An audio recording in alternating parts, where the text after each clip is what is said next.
ओम नमः शिवाय। हर हर महादेव। आप सभी का स्वागत है आपके अपने चैनल मीरा भक्ति स्टोरीज में। आज फाल्गुन माह के कृष्ण पक्ष की नवमी तिथि और शनिवार है। सभी श्रोताओं के मंगल जीवन की कामना करते हुए शुरू करते हैं आज की कथा।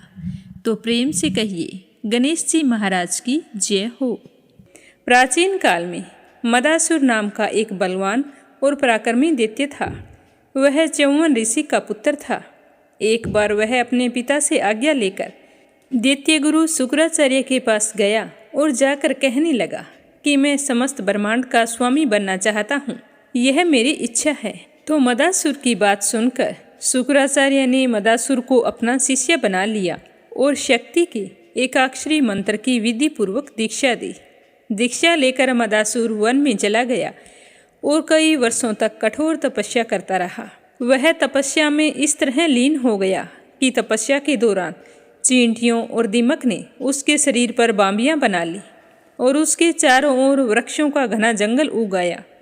ऐसी विकट तपस्या से माँ आदि शक्ति प्रसन्न हुई और उसे निरोगी एवं समस्त ब्रह्मांड का राजा बनने का वरदान दे दिया।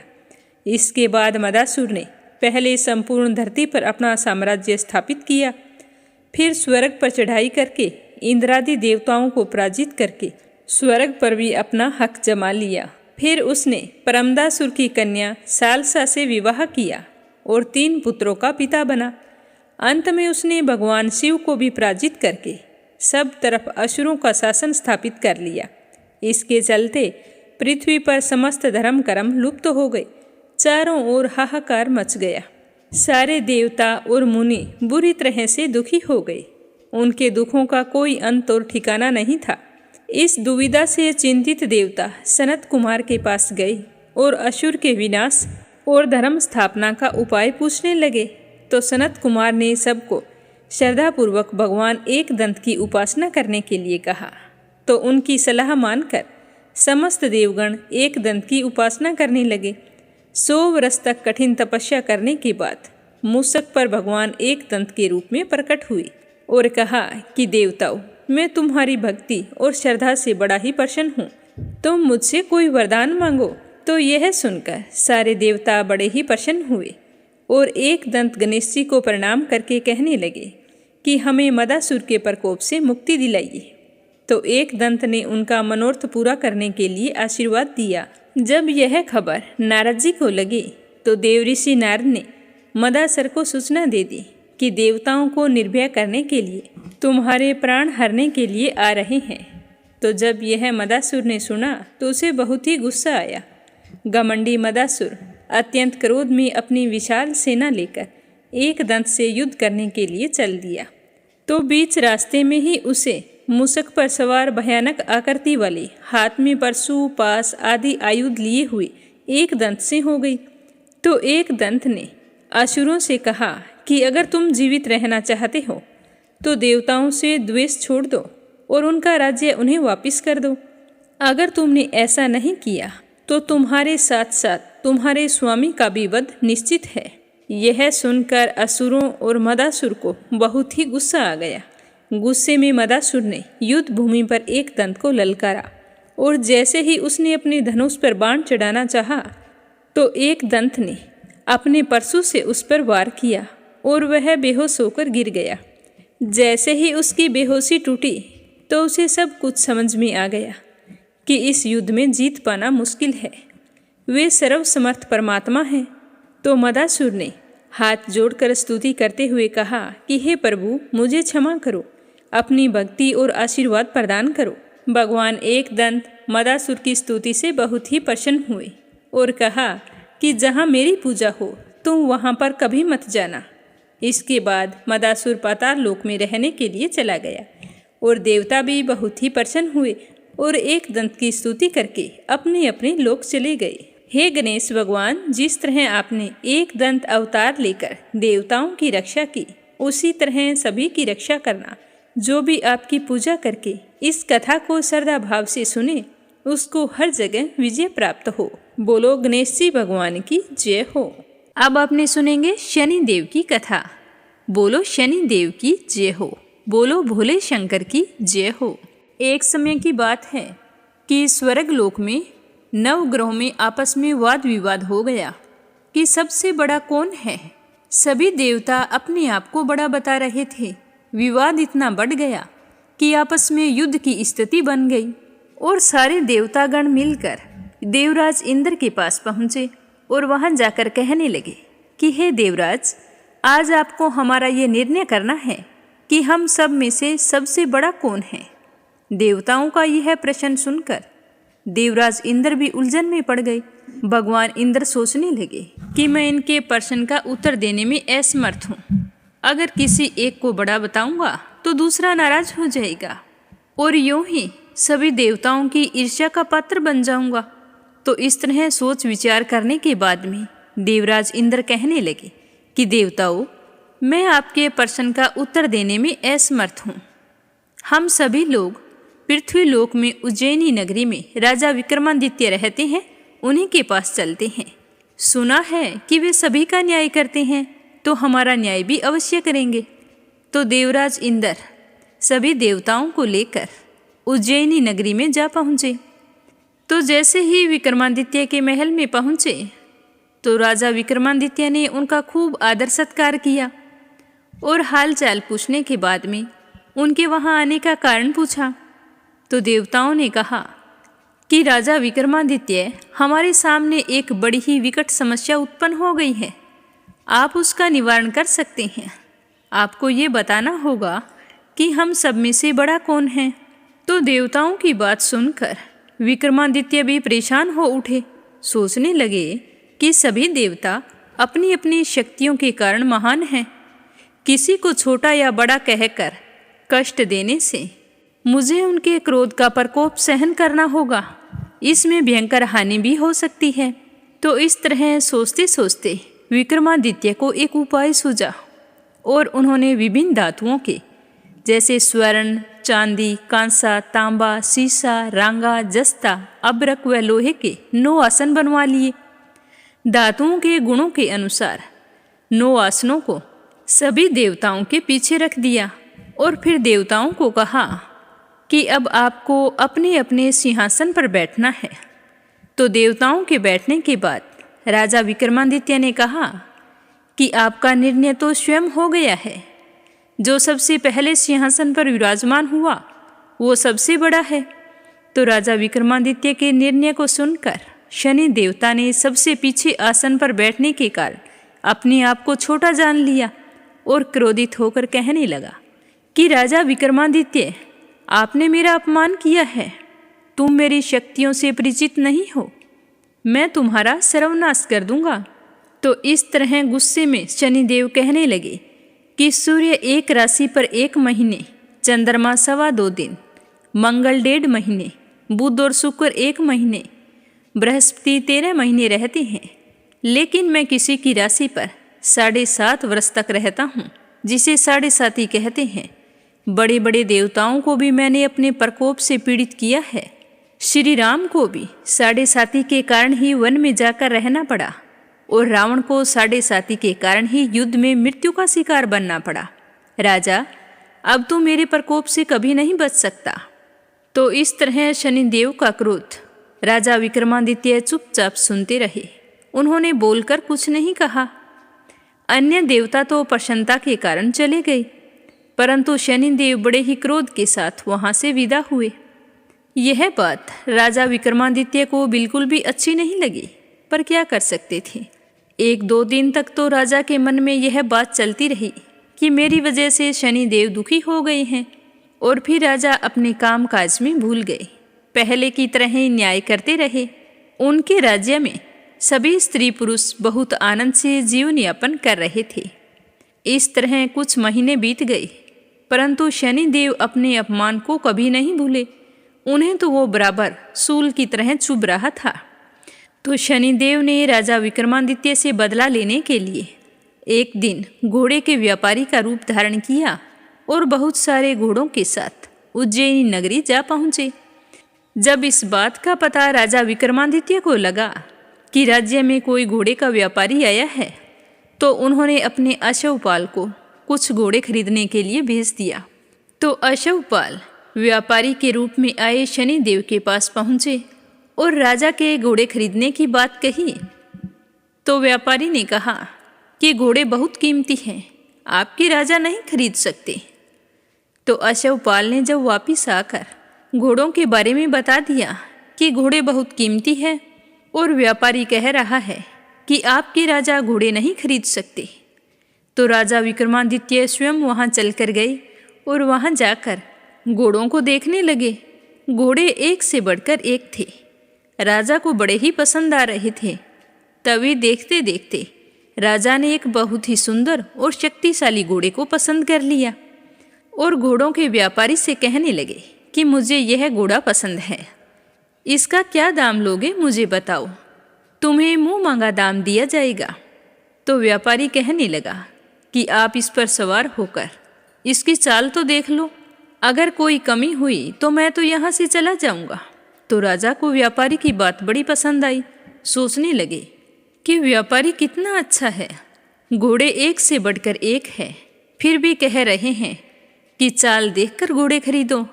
तो राजा बहुत ही खुश हुए और घोड़े की चाल देखने के लिए उस पर सवार हो गए।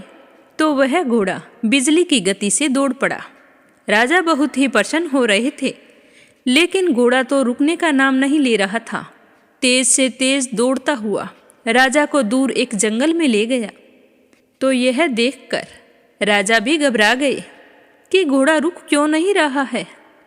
तो फिर अचानक से वह घोड़ा एक घने जंगल में घुस गया और राजा को वहीं गिराकर जंगल में ही कहीं गायब हो गया। अब राजा को तो अपने नगर लौटने के लिए रास्ता भी नजर नहीं आ रहा था, तो वो जंगल में ही भटकने लगे, लेकिन उन्हें लौटने का कोई रास्ता नहीं मिला। राजा भूख प्यास से बेचैन हो गए थे। सूर्य अस्त होने वाला था, तो राजा को एक रास्ता नजर आया।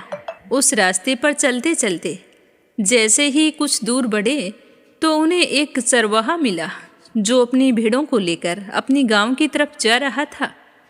तो राजा ने उससे पानी मांगा, तो उस चरवाहे ने राजा को पानी पिला दिया।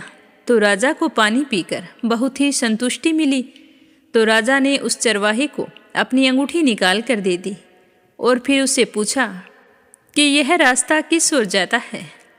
तो वह चरवाहा कहने लगा कि यह पास ही के नगर में जाता है। तो राजा उसी रास्ते पर चलते हुए पास के नगर में पहुंच गए। नगर में घुसते ही एक सेठ की दुकान थी, तो दुकान पर बैठकर कुछ देर आराम किया। उस सेठ ने राजा से बातचीत की। तो राजा ने उसे बताया कि मैं उज्जैनी नगरी से आया हूँ, पर राजा ने ये नहीं बताया कि मैं उज्जैनी नगरी का राजा हूँ। तो राजा वहाँ कुछ देर बैठे रहे। तो राजा के बैठने से सेठ जी की तो खूब बिक्री हुई। तो सेठ मन ही मन सोचने लगा कि यह आदमी बड़ा भाग्यवान है, जब से दुकान पर आकर बैठा है तब से बहुत अच्छी बिक्री हुई है। तो वह खुश होकर राजा से कहने लगा कि आप मेरे घर पर भोजन करें और यहीं पर विश्राम कर सकते हैं। तो राजा यह सुनकर बहुत ही खुश हुआ और सेठ जी के साथ चल पड़ा। सेठ जी राजा को अपने घर ले गया। हाथ मुंह धोने के बाद जैसे ही राजा को भोजन परोसा, तो राजा तो भोजन करने लग गए। जिस कमरे में राजा भोजन कर रहे थे उसमें एक खूंटी पर बहुत ही कीमती हार लटका हुआ था। तो सेठ जी कुछ समय के लिए बाहर आ गए। सेठ जी के कमरे से बाहर निकलते ही एक आश्चर्यजनक घटना घटी। राजा के देखते ही देखते सोने के उस हार को खूंटी निगल गई। सेठ जी ने कमरे में लौटकर देखा कि खूंटी पर हार नहीं है। तो चोरी का संदेह राजा पर ही किया, क्योंकि उस समय कमरे में राजा अकेले ही थे। तो सेठ जी ने अपने नौकरों से कहा कि इस परदेसी को रस्सियों से बांधकर नगर के राजा के पास ले चलो। तो नौकरों ने वैसा ही किया। राजा को रस्सी से बांध लिया और उस नगर के राजा के पास लेकर चले गए और चोरी करने के बारे में बता दिया। तो राजा ने विक्रमादित्य से पूछा कि आप इस चोरी के बारे में क्या कहना चाहते हैं। तो राजा कहने लगे कि महाराज, मैंने चोरी नहीं की है।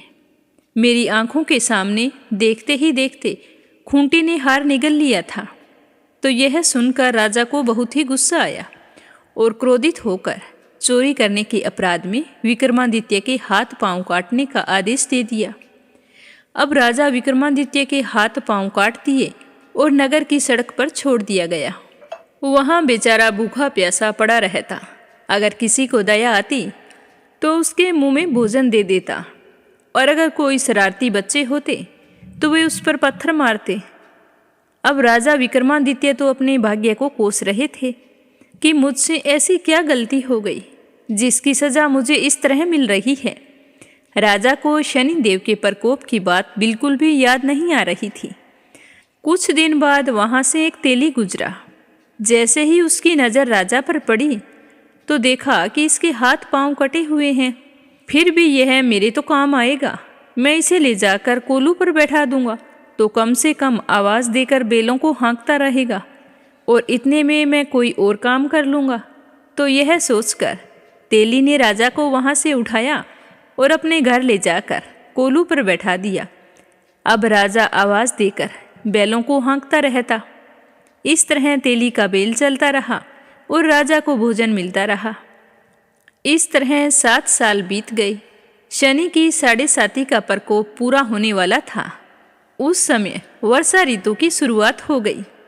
एक दिन राजा विक्रमादित्य रात को मेघ मल्हार गा रहा था। तभी नगर के राजा की लड़की राजकुमारी मोहिनी रथ पर सवार होकर उस तेली के घर के आगे से गुजरी। जब उसने मेघ मल्हार सुना तो उसे बहुत ही अच्छा लगा। उसने दासी को भेजकर गाने वाले को बुला लाने को कहा।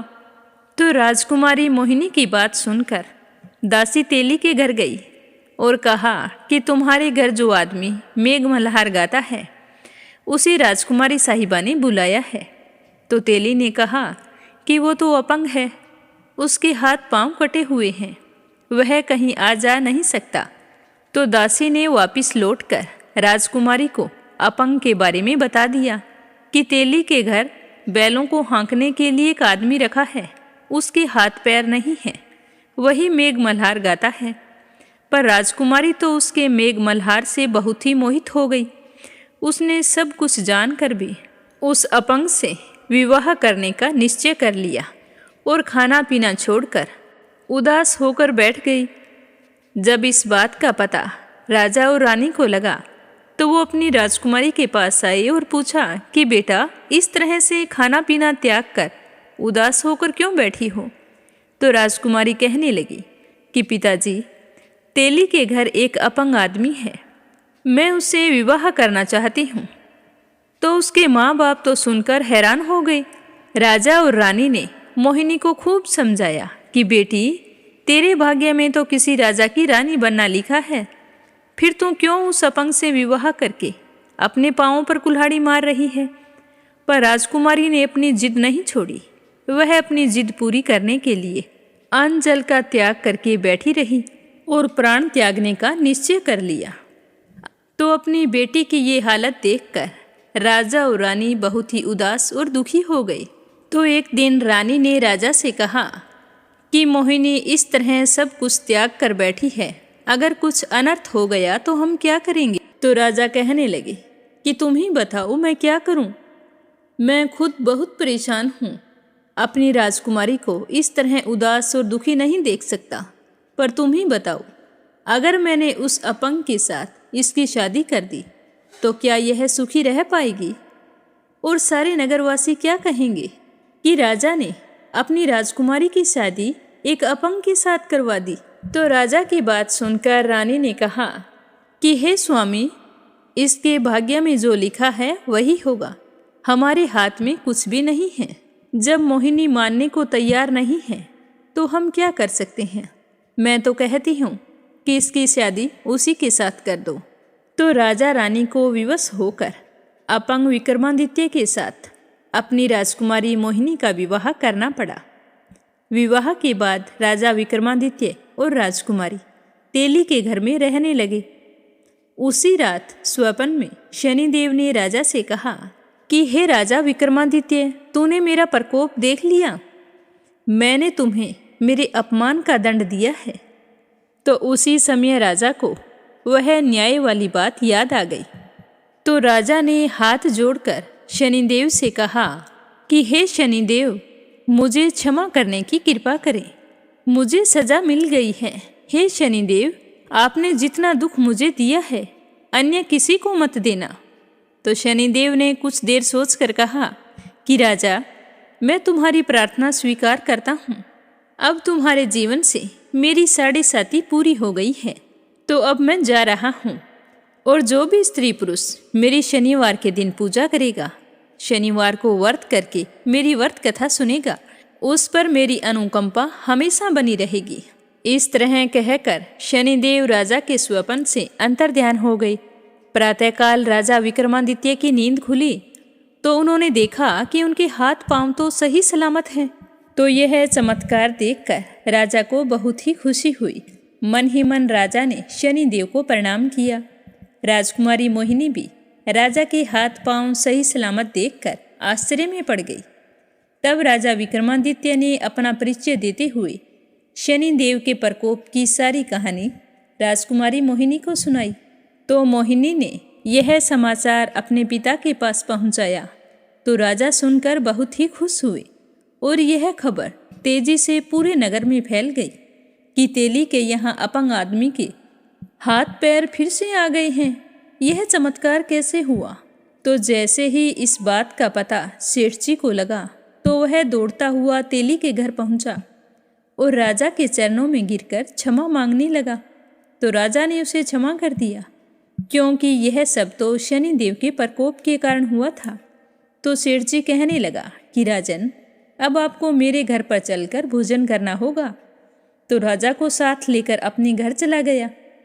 वहाँ जैसे ही राजा भोजन करने लगे तो फिर से एक आश्चर्यजनक घटना घटी। सबके देखते ही देखते उस खूंटी ने हार वापिस उगल दिया। तो सेठ जी यह देखकर बहुत ही खुश हुए और राजा से माफ़ी मांगने लगे कि मैंने आपकी बात पर विश्वास नहीं किया। तो राजा कहने लगे कि इसमें आपकी कोई गलती नहीं है, मुझ पर शनि दोष था, उसी की वजह से यह सब कुछ हो रहा था। मुझे तुमसे कोई शिकायत नहीं है। तो सेठ जी कहने लगे कि राजन, आपको मेरी बेटी से विवाह करना होगा।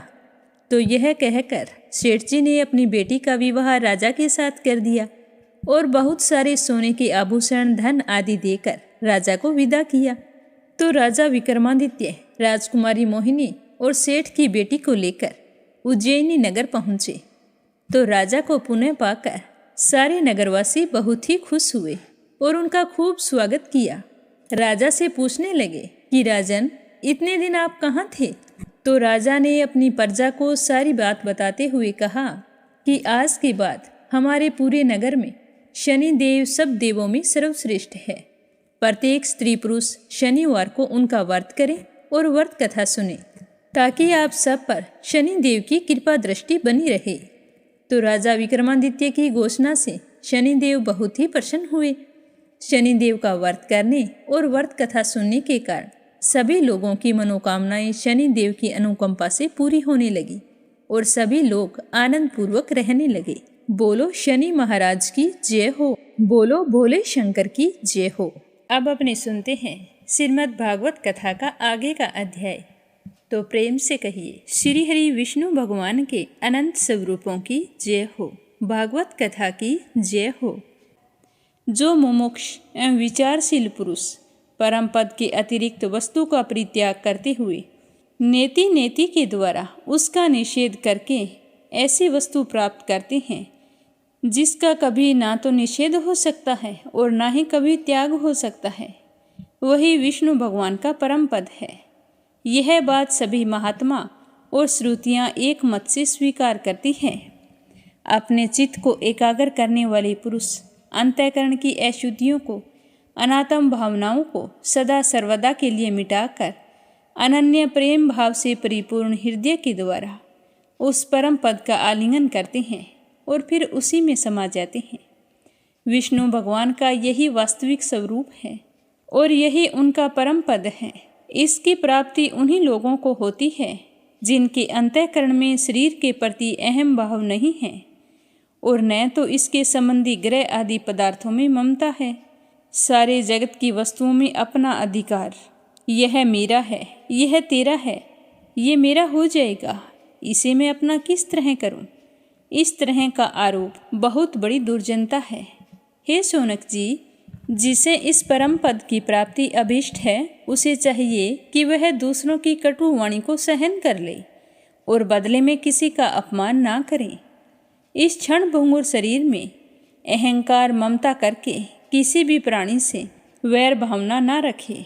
भगवान श्री कृष्ण का ज्ञान अनंत है। उन्हीं के चरण कमलों के ध्यान से मैंने इस श्रीमद् भागवत महापुराण का अध्ययन किया है। अब मैं उन्हीं को नमस्कार करके यह पुराण समाप्त करता हूँ। शौनक जी ने पूछा कि साधु शिरोमणि सूत जी, वेद व्यास के शिष्य पैल आदि महर्षि बड़े बड़े महात्मा और वेदों के आचार्य थे, उन लोगों ने किस प्रकार से वेदों का विभाजन किया, यह बात कृपया करके हमें जरूर बताएं। तो ये बात सुनकर सूत जी कहने लगे कि हे ब्राह्मण, कि जिस समय परमेष्टि ब्रह्मा जी पूर्व सृष्टि का ज्ञान संपादन करने के लिए एकाग्रचित हुए, उस समय उनके हृदय काश से कंठ, ताल आदि स्थानों के संघर्ष से रहित एक अत्यंत विलक्षण अनाहत नाद प्रकट हुआ। वह जीव अपनी मनोवृत्तियों को रोक लेता है, तब उसे भी उस अनाहत नाद का अनुभव होता है। शौनकादि बड़े बड़े योगी उसी अनाहत नाद की उपासना करते हैं और उसके प्रभाव से अंतःकरण करके अधिभूत, अध्यात्म और अधिदेव रूप मल को नष्ट करके वह परम गति रूप मोक्ष प्राप्त करते हैं, जिसमें जन्म मृत्यु रूप संसार चक्कर नहीं है। उसी अनाहत नाद से एकार, ओमकार, मैं कार रूप 3 मात्राओं से युक्त ओमकार का प्रकट हुआ। इस ओमकार की शक्ति से ही प्रकृति अव्यक्त से व्यक्त रूप में परिणत हो जाती है। ओमकार स्वयं भी अव्यक्त एवं अनादि है और परमात्मा स्वरूप होने के कारण स्वयं प्रकाश भी है। जिस परम वस्तु को भगवान ब्रह्मा अथवा परमात्मा के नाम से जाना जाता है, उसके स्वरूप का बोध भी ओमकार से होता है। जब सुनने की शक्ति लुप्त हो जाती है, तब इस ओमकार को समस्त अर्थों को प्रकाशित करने वाले सफोट तत्व को जो सुनता है और सुषुप्ति एवं समाधि अवस्थाओं में सबके अभाव को भी जानता है, वही परमात्मा का विशुद्ध स्वरूप है। वही ओमकार परमात्मा से हृदयकाश में प्रकट होकर वेद रूपा वाणी को अभिव्यक्त करता है। ओमकार अपनी आश्रय परमात्मा पर ब्रह्मा का साक्षात वाचक है और ओमकार ही संपूर्ण मंत्र, उपनिषद और वेदों का सनातन बीज है। हे शौनक जी, ओमकार के 3 वर्ण हैं, ए, उ और मैं। ये ही तीनों वर्ण सतव, रज, तम, इन तीनों गुणों ऋक, यजु, शाम, इन तीनों नामों भू, बुह, स्वह, इन 3 अर्थों और जागृति, स्वपन, सुसुप्ति, इन 3 वर्तियों के रूप में 3-3 की संख्या वाले भावों को धारण करता है। इसके बाद सर्वशक्तिमान पितामह ब्रह्मा जी ने ओमकार से ही अंतस्थ, ऊष्म, स्वर, स्पर्श तथा ह्रस्व और दीर्घ आदि लक्षणों से युक्त अक्षर अर्थात वर्णमाला की रचना की। उसी वर्णमाला द्वारा उन्होंने अपने 4 मुखों से होता, अध्वर्यु, उदाता और ब्रह्मा, इन 4 ऋत्विजों के कर्म बतलाने के लिए ओमकार और व्याप्तियों के सहित 4 वेद प्रकट किए और अपने पुत्र ब्रह्म ऋषि मरीचि आदि को वेद अध्ययन में कुशल देखकर उन्होंने वेदों की शिक्षा दी। वे सभी जब धर्म का उपदेश करने में निपुण हो गए, तब उन्होंने अपने पुत्रों को उनका अध्ययन करवाया। उन्हीं लोगों के नैष्ठिक ब्रह्मचारी शिष्य पर शिष्य के द्वारा 4 युगों में सांप्रदाय के रूप में वेदों की रक्षा होती है। द्वापर के अंत में महर्षियों ने उनका विभाजन किया था। जब ब्रह्मवेता ऋषियों ने देखा कि समय के फेर से लोगों की आयु, शक्ति और बुद्धि क्षीण हो गई है, तब उन्होंने अपने हृदय देश में विराजमान परमात्मा की प्रेरणा से वेदों के अनेकों भाग कर दिए। शौनक जी, इस विवस्थ मनवंतर में भी ब्रह्मा, शंकर आदि लोकपालों की प्रार्थना से अखिल विश्व के जीवनदाता भगवान ने धर्म की रक्षा के लिए महर्षि परशुराम सत्यवती के गर्भ से व्यास के रूप में अवतार ग्रहण किया। परम भाग्यवान शौनक जी, उन्होंने ही वर्तमान युग के वेदों के 4 विभाग किए हैं। जैसे मणियों के समूह में से विभिन्न जाति की मणियाँ छांटकर अलग अलग कर दी जाती हैं, वैसे ही महामति भगवान व्यास देव ने मंत्र समुदाय में से भिन्न भिन्न प्रकरणों के अनुसार मंत्रों का संग्रह करके उनसे ऋग, यजुर, वेद और साम ये 4 संहिताएं बनाई हैं और अपने 4 शिष्यों को बुलाकर प्रत्येक को एक एक संहिता दी है। उन्होंने बृहच नाम की पहली ऋग संहिता पैल को, निगध नाम की दूसरी यदु संहिता वैशंपायन को और शाम श्रुतियों की छंदोग संहिता जैमिनी को और अपने शिष्य सुमंतु को अर्थवर्ग संहिता का अध्ययन करवाया। शौनक जी, पेल मुनि ने अपनी संहिता के 2 विभाग करके एक का अध्ययन इंद्र परमिति को और दूसरे का बाष्कल को कराया। बाष्कल ने भी अपनी शाखा के 4 विभाग करके उन्हें अलग अलग अपने शिष्य बोध, याज्ञवल्क्य, पराशर और अग्निमित्र को पढ़ाया। पर संयमी इंद्र परमिति ने प्रतिभाशाली मांडुक्य ऋषि को अपनी संहिता का अध्ययन कराया। मांडुक्य के शिष्य थे देवमित्र। उन्होंने शोभारी आदि ऋषियों को वेदों का अध्ययन करवाया। मांडुक्य के पुत्र का नाम था साकल्य। उन्होंने अपनी संहिता के 5 विभाग करके उन्हें वात्स्य, मृदुल, शाल्य, गोखल्य और शिशिर नामक शिष्यों को पढ़ाया। साकल्य के एक और ऋषि थे जातकर्ण्य मणि। उन्होंने अपनी संहिता के 3 विभाग करके तत्संबंधी निरुक्त के साथ अपने शिष्य बलाक, पैज, बैताल और विरज को पढ़ाया। बाष्कल के पुत्र बाष्कली ने सब शाखाओं में एक वालखिल्य नाम की शाखा रची। उसे बालियनी, भज्य एवं काशार ने ग्रहण किया। इन ब्रह्म ऋषियों ने पूर्वोक्त संप्रदाय के अनुसार ऋग्वेद संबंधी बहुत शाखाओं को धारण किया। जो मनुष्य यह वेदों के विभाजन का इतिहास सुनता है वह सब पापों से छूट जाता है।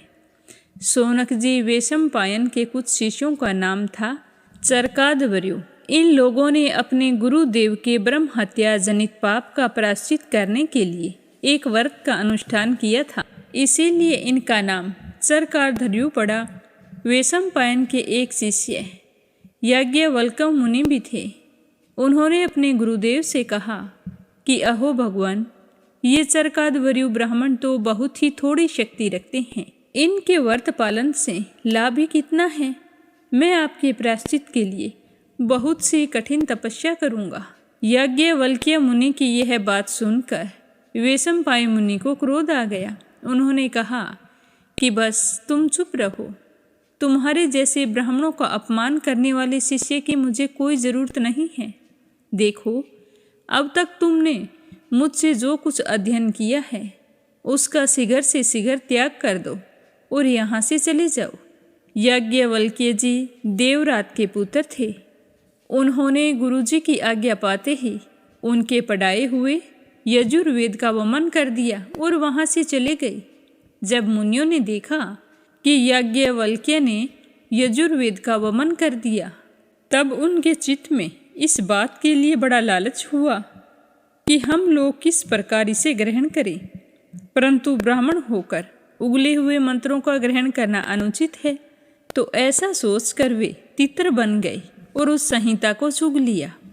इसे से यजुर्वेद की वह परम रमणीय शाखा तैत्तिरीय के नाम से प्रसिद्ध हुई। शौनक जी, अब याज्ञवल्क्य ने सोचा कि मैं ऐसी श्रुतियाँ प्राप्त करूं जो मेरे गुरुजी के पास भी ना हों। इसके लिए वे सूर्य भगवान की उपासना करने लगे। याज्ञवल्क्य जी इस प्रकार उपासना करते हैं कि मैं ओमकार स्वरूप भगवान सूर्य को नमस्कार करता हूँ। आप संपूर्ण जगत की आत्मा और काल स्वरूप हैं। ब्रह्मा से लेकर तृण पर्यंत जितने भी जरायुज, अंडज, स्वेदज और उद्भिज 4 प्रकार के प्राणी हैं, उन सब के हृदय देश में और बाहर आकाश के समान व्याप्त रहकर भी आप उपाधि के धर्मों से असंग रहने वाली अद्वितीय भगवान ही हैं। आप ही क्षण, लव, निमेष आदि अवयवों से संगठित संवत्सरों के द्वारा एवं जल के आकर्षण विकर्षण आदान प्रदान के द्वारा समस्त लोगों की जीवन यात्रा चलाते हैं। हे प्रभु, आप समस्त देवताओं में श्रेष्ठ हैं। जो लोग प्रतिदिन तीनों समय वेद विधि से आपकी उपासना करते हैं, उनके सारे पाप और दुखों के बीजों को आप भस्म कर देते हैं। हे सूर्यदेव, आप सारी सृष्टि के मूल कारण एवं समस्त ऐश्वर्य के स्वामी हैं। इसीलिए हम आपके इस तेजोमय मंडल का पूरी एकाग्रता के साथ ध्यान करते हैं। आप सबके आत्मा और अंतर्यामी हैं। जगत में जितने भी चराचर प्राणी हैं, सब के सब आपके ही आश्रित हैं। आप ही उनके अचेतन मन, इंद्रिय और प्राणों के प्रेरक हैं। यह लोक प्रतिदिन अंधकार रूप अजगर के विकराल मुंह में पड़कर अचेत और मुर्दा सा हो जाता है। आप परम करुणा स्वरूप हैं, इसीलिए कृपया करके अपनी दृष्टि मात्र से ही इसे सचेत कर देते हैं और परम कल्याण के साधन समय समय के धर्म अनुष्ठान में लगाकर आत्माभिमुख करते हैं। जैसे राजा दुष्टों को भयभीत करता हुआ अपने राज्य में विचरण करता है, वैसे ही आप चोर जार आदि दुष्टों को भयभीत करते हुए विचरते हैं। चारों ओर सभी दिक्पाल स्थान स्थान पर अपनी कमल की कली के समान अंजलियों से आपको उपहार समर्पित करते हैं। हे भगवान, आपके दोनों चरण कमल तीनों लोकों के गुरु सदृश महानुभवों से भी वंदित हैं। मैंने आपके युगल चरण कमलों की इसीलिए शरण ली है कि मुझे ऐसे यजुर्वेद की प्राप्ति हो जो अब तक किसी को नहीं मिला हो। श्री सूत जी कहते हैं कि शौनकादिक ऋषियों, जब याज्ञवल्क्य मुनि ने भगवान सूर्य की इस प्रकार स्तुति की, तो वे उसकी स्तुति से प्रसन्न होकर उनके सामने असव रूप से प्रकट हुए और उन्होंने यजुर्वेद के उन मंत्रों का उपदेश किया जो अब तक किसी को प्राप्त नहीं हुए थे। इसके बाद याज्ञवल्क्य मुनि ने यजुर्वेद के असंख्य मंत्रों से उसकी 15 शाखाओं की रचना की। वही वाजस्नेय शाखा के नाम से प्रसिद्ध है। उन्हें कणव, मध्यन्दिन आदि ऋषियों ने ग्रहण किया।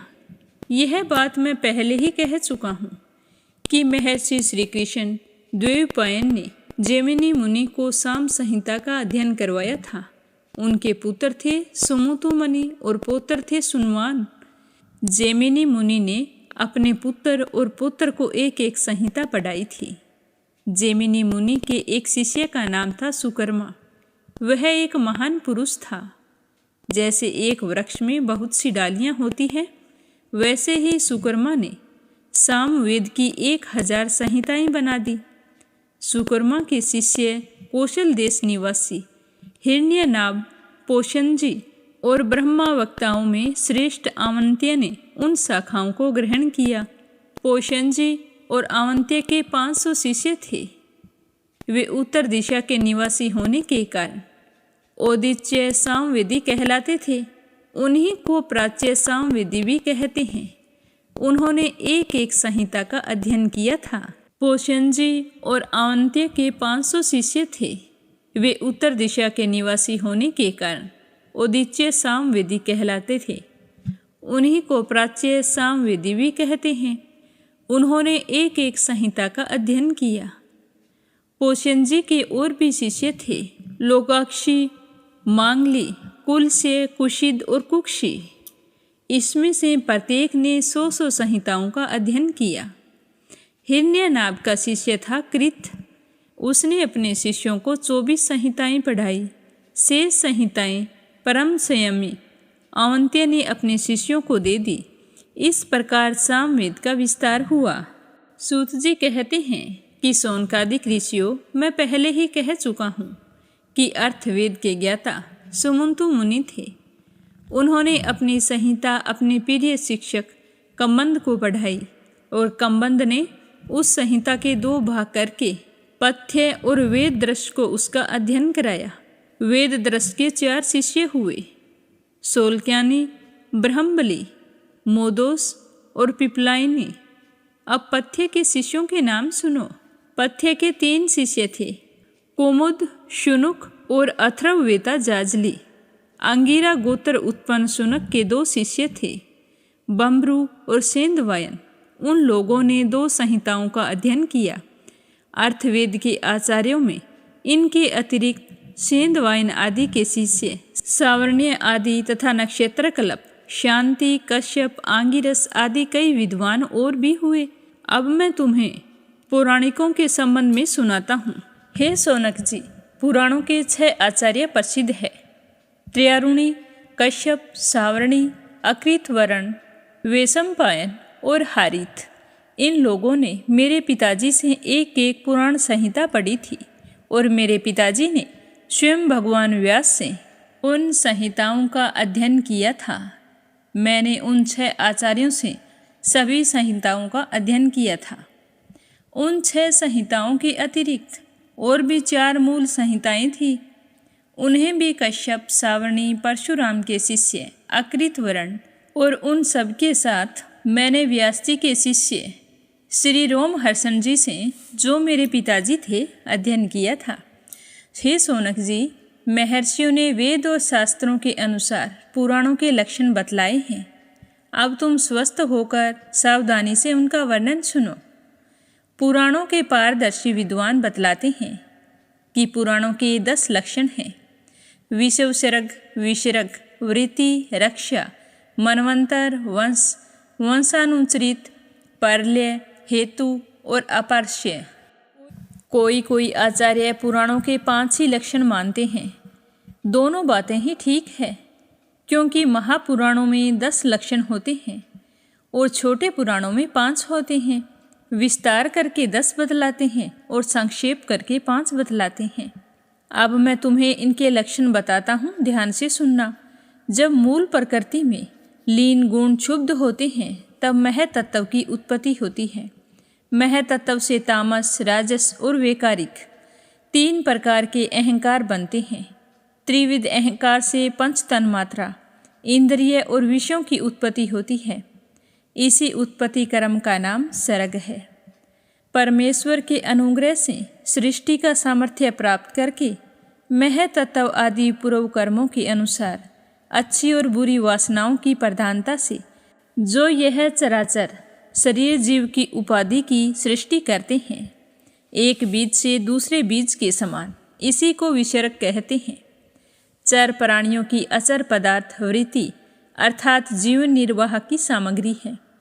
चर प्राणियों के दुग्ध आदि में भी इनसे मनुष्यों ने कुछ तो स्वभाववश कामना के अनुसार निश्चित कर ली है और कुछ ने शास्त्र की आज्ञा अनुसार। भगवान युग युग में पशु पक्षी, मनुष्य, ऋषि, देवता आदि के रूप में अवतार ग्रहण करके अनेकों लीलाएं करते हैं। इन्हीं अवतारों में वे वेद धर्म के विरोधियों का संहार भी करते हैं। उनकी यह अवतार लीला संसार की रक्षा के लिए होती है, इसीलिए उसका नाम रक्षा है। मनु देवता, मनु पुत्र, इंद्र, सप्तऋषि और भगवान के अंश अवतार, इन्हीं 6 बातों की विशेषता से युक्त समय को मनवंतर कहते हैं। पितामह ब्रह्मा जी से जितने राजाओं की सृष्टि हुई, उनकी भूत, भविष्य और वर्तकालीन संतान परंपरा को वंश कहते हैं। उन राजाओं के तथा उनके वंशधरों के चरित्र का नाम वंशानुचरित है।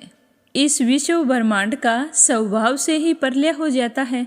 उसके 4 भेद हैं: नैमित्तिक, प्राकृतिक, नित्य और आत्यंतिका। तत्वज्ञ विज्ञानों ने इन्हीं को संस्था कहा है। पुराणों के लक्षण में हेतु नाम से जिसका व्यवहार होता है वह जीव ही है, क्योंकि वास्तव में वही सर्ग विसर्ग आदि का हेतु है और अविद्यावश अनेकों प्रकार के कर्मकलाप में उलझ गया है। जो लोग उसे चैतन्य प्रधान की दृष्टि से देखते हैं वे उसे अनुशयी अर्थात प्रकृति में शयन करने वाला कहते हैं, और जो उपाधि की दृष्टि से कहते हैं वे उसे अव्याकृत अर्थात प्रकृति रूप कहते हैं। जीव की वृत्तियों के 3 विभाग हैं: जागृत, स्वपन और सुषुप्ति। जो लोग इन अवस्थाओं में इनके अभिमानी, विषव, तेजस और प्राज्ञ के मायामय रूपों में प्रतीत होता है और इन अवस्थाओं से परे तुर्य तत्व के रूप में भी लक्षित होता है, वही ब्रह्मा है। उसी को यहाँ अपार्श्य शब्द से जाना गया है। नाम विशेष और रूप विशेष से युक्त पदार्थों पर विचार करें तो वे सत्ता मात्र वस्तु के रूप में सिद्ध होते हैं। उनकी विशेषताएं लुप्त हो जाती है। असल में वह सत्ता ही उन विशेषताओं के रूप में प्रतीत हो रही है। वे उनसे अलग भी हैं। ठीक इसी तरह शरीर और विश्व ब्रह्मांड की उत्पत्ति से लेकर मृत्यु और महाप्रलय पर्यंत तक जितनी भी विशेष अवस्थाएं हैं, उनके रूप में परम सत्य स्वरूप पितामह ब्रह्मा ही प्रतीत हो रहा है। वह उनसे सर्वथा अलग भी है। यही वाक्य भेद से अधिष्ठान और साक्षी के रूप में ब्रह्मा ही पुराणोक्त आश्रय तत्व है। जब चित्त स्वयं आत्म विचार अथवा योगाभ्यास के द्वारा सतव गुण, रजोगुण, तमोगुण संबंधी व्यवहारिक वृत्तियों और जागृत स्वपन आदि स्वाभाविक वृत्तियों का त्याग करके उपराम हो जाता है, तब शांत वृत्ति में तत्वमसि आदि महाकाव्यों के द्वारा आत्मज्ञान का उदय होता है। उस समय आत्मवेता पुरुष अविद्या जनित कर्म वासना और कर्म प्रवृत्ति से निवृत्त हो जाता है। हे शौनकादिक ऋषियों, पुरातत्ववेता ऐतिहासिक विद्वानों ने इन्हीं लक्षणों के द्वारा पुराणों की यह पहचान बतलाई है। ऐसे लक्षणों से युक्त छोटे बड़े 18 पुराण हैं। उनके नाम हैं ब्रह्म पुराण, पद्म पुराण, विष्णु पुराण, शिव पुराण, लिंग पुराण, गरुड़ पुराण, नारद पुराण, भागवत पुराण, अग्नि पुराण, स्कंद पुराण, भविष्य पुराण, ब्रह्म वैवर्त पुराण, मार्कंडेय पुराण, वामन पुराण, वराह पुराण, मत्स्य पुराण, कुरुम पुराण और ब्रह्मांड पुराण, ये 18 पुराण हैं। हे सोनक जी, व्यास जी की शिष्य परंपरा ने जिस प्रकार वेद संहिता और पुराण संहिताओं का अध्ययन, अध्यापन, विभाजन आदि जो भी कुछ किया है, वो सब मैंने आज तुम्हें सुना दिया है। जो भी व्यक्ति इस प्रसंग को पढ़ता है, सुनता है, सुनाता है, उसके ब्रह्म तेज की अभिवृद्धि होती है। तो यह सुनकर सोनक जी कहने लगे कि साधु शिरोमणि सूत जी, आप आयुष्मान हो। जो लोग संसार के अपार अंधकार में भूल भटक गए हैं, आप उन्हें वहाँ से निकालकर प्रकाश रूप परमात्मा का साक्षात्कार करा देते हैं। अतः आप कृपया करके हमारे एक और प्रश्न का उत्तर दे दीजिए। लोग कहते हैं कि मकंड ऋषि के पुत्र मार्कंडेय ऋषि चिरायु हैं और जिस समय प्रलय ने सारे जगत को निगल लिया था, उस समय भी वे बचे रहे थे। परंतु सूत जी, वे तो इस कल्प में हमारे ही वंश में उत्पन्न हुए एक श्रेष्ठ भृगुवंशी हैं और जहाँ तक हमें मालूम है, इस कल्प में अब तक प्राणियों का कोई प्रलय नहीं हुआ है। ऐसी स्थिति में यह बात कैसे सच हो सकती है कि जिस समय सारी पृथ्वी प्रलयकालीन समुद्र में डूब गई थी, तो उस समय मार्कंडेय जी उसमें डूब उतर रहे थे और उन्होंने अक्षय वट के पत्तों के दोनों में अत्यंत अद्भुत और सोए हुए बाल मुकुंद का दर्शन किया था। हे सूत जी, हमारे मन में तो यह बहुत ही बड़ा संदेह है और इस बात को जानने की बड़ी उत्कंठा है। आप बड़े योगी हैं, सारे पुराणिकों में सम्मानित हैं। आप कृपया करके हमारा यह संशय मिटा दीजिए। तो सोनक जी की बात सुनकर सूत जी ने कहा कि हे सोनक जी, आपने तो बहुत ही सुंदर प्रश्न किया है। इससे लोगों का भ्रम मिट जाएगा। और सबसे बड़ी बात तो यह है कि इस कथा में भगवान नारायण की महिमा है। जो इसका गान करता है, उसके सारे कलिमल नष्ट हो जाते हैं। हे सोनक जी, मार्कंड ऋषि ने अपने पुत्र मार्कंडेय जी के सभी संस्कार समय समय पर किए थे। मार्कंडेय जी विधि पूर्वक वेदों का अध्ययन करके तपस्या और स्वाध्याय से संपन्न हो गए थे। उन्होंने आजीवन ब्रह्मचर्य का व्रत ले रखा था, शांत भाव से रहते थे, सिर पर बाल बढ़ा रखे थे, वृक्षों की छाल का ही वस्त्र पहनते थे। वे अपने हाथों में कमंडलू और दंड धारण करते थे। शरीर पर यज्ञोपवीत और मेखला शोभायमान रहती थी। काले मृग का चर्म, रुद्राक्ष माला और कुश, यही उनकी पूंजी थी। यह सब उन्होंने अपने आजीवन ब्रह्मचर्य व्रत की पूर्ति के लिए ग्रहण किया था। सायंकाल और प्रातःकाल अग्निहोत्र, सूर्य प्रस्थान, गुरु वंदन, ब्राह्मण सत्कार, मानस पूजा और मैं परमात्मा का स्वरूप हूँ, इस प्रकार की भावना आदि के द्वारा भगवान की आराधना करते थे। सुबह और शाम को भिक्षा लाकर गुरुदेव के चरणों में निवेदन करके रख देते और मौन हो जाते। गुरुजी की आज्ञा होती तो एक बार खा लेते, अगर आज्ञा नहीं करते तो उपवास कर लेते। मार्कंडेय जी ऋषि ने इस प्रकार तपस्या और स्वाध्याय में तत्पर रहकर करोड़ों वर्षों तक भगवान की आराधना की और इस प्रकार उस मृत्यु पर भी विजय प्राप्त कर ली, जिसको जीतना बड़े बड़े योगियों के लिए बहुत ही कठिन होता है। मार्कंडेय जी की मृत्यु विजय को देखकर ब्रह्मा, भृगु, शंकर, दक्ष प्रजापति, ब्रह्मा जी के अन्य पुत्र तथा मनुष्य, देवता, पितर एवं सभी प्राणी बहुत ही हैरान हुए। आजीवन ब्रह्मचर्य व्रतधारी एवं योगी मार्कंडेय जी इस प्रकार तपस्या, स्वाध्याय और संयम आदि के द्वारा अविद्या आदि सारे क्लेशों को मिटाकर शुद्ध अंतःकरण से इंद्रियातीत परमात्मा का ध्यान करने लगे। योगी मार्कंडेय जी महायोग के द्वारा अपना चित्त भगवान के स्वरूप में जोड़ते रहे। इस प्रकार साधना करते करते 6 मनवंतर बीत गए। ब्राह्मण इस 7वें मनवंतर में जब इंद्र को पता चला तब वे उनकी तपस्या से शंकित और भयभीत हो गए। इसीलिए उन्होंने उनकी तपस्या में विघ्न डालना आरंभ कर दिया। तो इंद्र ने मार्कंडेय जी की तपस्या में विघ्न डालने के लिए उनके आश्रम पर गंधर्व, अप्सराएं, काम, वसंत, मल्यानील, लोभ और मद को भेज दिया और वे सारे के सारे आज्ञा के अनुसार उनके आश्रम पर गए। मार्कंडेय जी का आश्रम हिमालय के उत्तर की ओर है। वहाँ पुष्पभद्रा नाम की नदी बहती है और उसी के पास चित्रा नाम की एक शिला है। मार्कंडेय जी का आश्रम बड़ा ही पवित्र है। चारों ओर हरे भरे पवित्र वृक्षों की पंक्तियां हैं और उन पर लताएं लहलहाती है। वृक्षों के झुरमुट में जगह जगह पर पुण्य आत्मा ऋषिगण निवास करते हैं और बड़े ही पवित्र एवं निर्मल जल से भरे हुए जलाशय सारी ऋतुओं में एक जैसे ही रहते हैं। कहीं मतवाले भंवरे अपनी संगीतमयी गुंजार से लोगों का मन आकर्षित करते हैं, तो कहीं मतवाले कोकिल पंचम स्वर में कुहू कुहू कूकते रहते हैं। कहीं मतवाले मोर अपने पंख फैलाकर कलापूर्ण नृत्य करते हैं, तो कहीं अन्य मतवाले पक्षियों का झुंड खेलता रहता है। मार्कंडेय मुनि के ऐसे पवित्र आश्रम में इंद्र के भेजे हुए वायु ने प्रवेश किया। वहाँ उसे पहले शीतल झरनों की नन्ही नन्ही फुइयाँ संग्रह की, इसके बाद सुगंधित पुष्पों का आलिंगन किया और फिर काम भाव को उत्तेजित करते हुए धीरे धीरे बहने लगा। कामदेव के प्यारे सखा वसंत ने भी अपनी माया फैलाई। संध्या का समय था। चंद्रमा उदित होकर अपनी मनोहर किरणों का विस्तार कर रहा था। सहस्त्र सहस्त्र डालियों वाले वृक्ष लताओं का आलिंगन पाकर धरती तक झुके हुए थे। नई नई कोंपलों, फलों और फूलों के गुच्छे अलग ही शोभायमान हो रहे थे। वसंत का साम्राज्य देखकर कामदेव ने भी वहां प्रवेश किया। उसके साथ गाने बजाने वाले गंधर्व झुंड के झुंड ही चल रहे थे।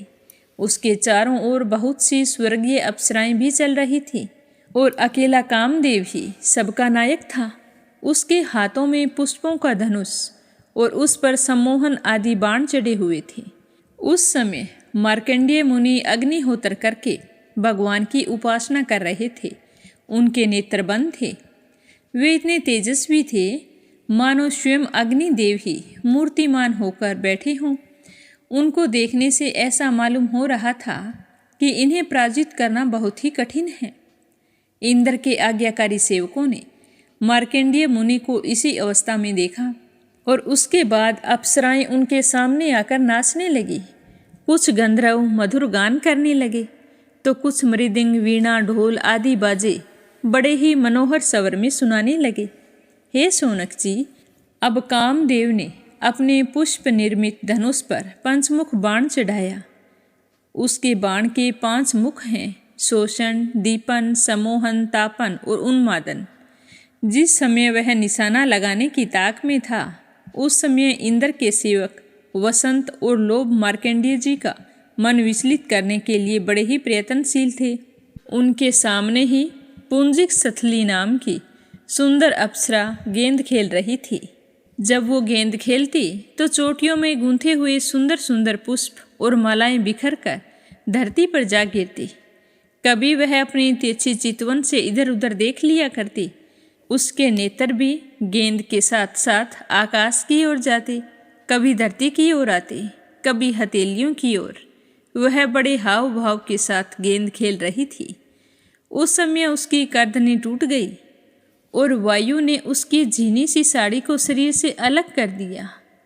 कामदेव ने अपना उपयुक्त अवसर देखकर, यह समझकर कि अब तो मैंने मार्कंडेय मुनि को जीत लिया है, यह सोचते हुए तुरंत ही उनके ऊपर अपना बाण छोड़ दिया, परंतु उसकी एक नहीं चली। मार्कंडेय मुनि पर उसका सारा उद्योग निष्फल हो गया। ठीक वैसे ही जैसे असमर्थ और अभागे पुरुषों के प्रयत्न विफल हो जाया करते हैं। मार्कंडेय मुनि अपरिमित तेजस्वी थे। काम, वसंत आदि आए तो थे इसीलिए कि उन्हें तपस्या से भ्रष्ट कर दें, परंतु उनके तेज से वो जलने लगे और ठीक उसी प्रकार भाग गए जैसे छोटे छोटे बच्चे सांप को जगाकर भाग जाते हैं। हे सोनक जी, इंद्र के सेवकों ने इस प्रकार मार्कंडेय जी को पराजित करना चाहा, परंतु वे रत्ती भर भी विचलित नहीं हुए। इतना ही नहीं, उनके मन में इस बात को लेकर तनिक भी अहंकार नहीं हुआ। सच है, महापुरुषों के लिए कौन सी आश्चर्य की बात है।